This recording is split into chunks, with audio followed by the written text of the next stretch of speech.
sa akin kung saan siya masaya, supportahan siya. Wala namang masama kung pumasok siya sa mundo ng politika. Kasi kung si Bong Revilla nga, si Lito Lapid, di ba? So, kung si Manny Pacquiao, papasok, why not? Hindi. Kasi mas okay kung nasa boxing siya.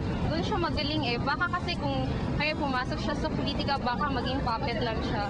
Pwede naman din siya pumasok sa sa politics.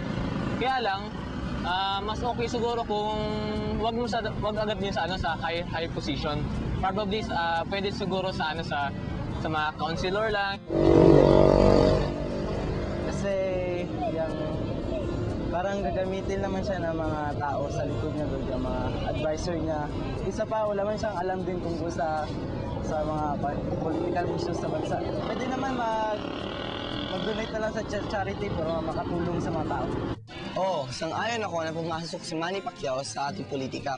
Dahil maliban sa nanggaling siya sa hirap at alam niya ang kalagayan ng mga mahihirap niya Pilipino, alam niya ang pagkukulang ng pamahalaan. At dahil dito, alam niya ang mga dapat baguhin at dapat gawin sa ating syudad. Ayokong pumasok siya kasi parang ginagamit niya yung pangalan niya para manalo. Kayo, ano sa tingin niyo?